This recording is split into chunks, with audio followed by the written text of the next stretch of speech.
Dôležitá je pre prácu, ktorú teraz vykonávam, ale myslím si, že to je dôležitá téma pre celú spoločnosť, a to je boj proti korupcii, organizovanému zločinu. Nechcem ja veľmi dlho v úvode prednášať, budem sa snažiť byť čo možno najstručnejší, aby ste mali potom priestor aj vy na otázky, pripomienky, aby ste mohli vlastne diskutovať. Keď zvyknem hovoriť o boji proti korupcii, tak zvyknem tých, čo diskutujú, poslucháčov, najskôr varovať, alebo dať im jedno upozornenie.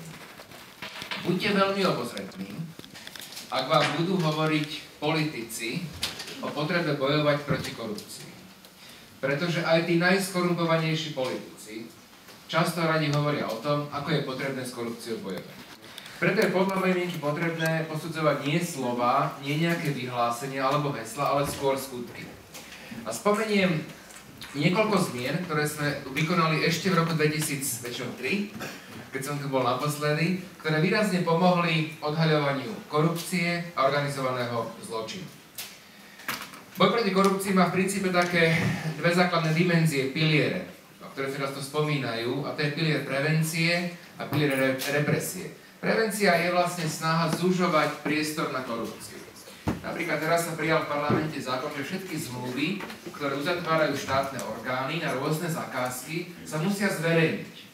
To je veľmi dobrý preventívny nástroj, lebo je to možné veľmi ľahko odkontrolovať, kto má zmluvu, kto akú cenu získal zakázku, a to je veľmi dôležité. Alebo sa prijalo pravidlo pred niekoľkými rokmi, že veci, keď na súd príde nejaká žaloba alebo obžaloba, sa prideľujú elektronicky, teda počítačom, jednotlivým súdcom. Nerozhoduje tam predseda súdu, alebo nejaký súdny úradník, alebo sudca. Nikto nemôže zmanipulovať, že ktorá vec ku ktorému sudcovi príde. Aj to je ten preventívny nástroj, ktorý zužuje priestor na korupciu.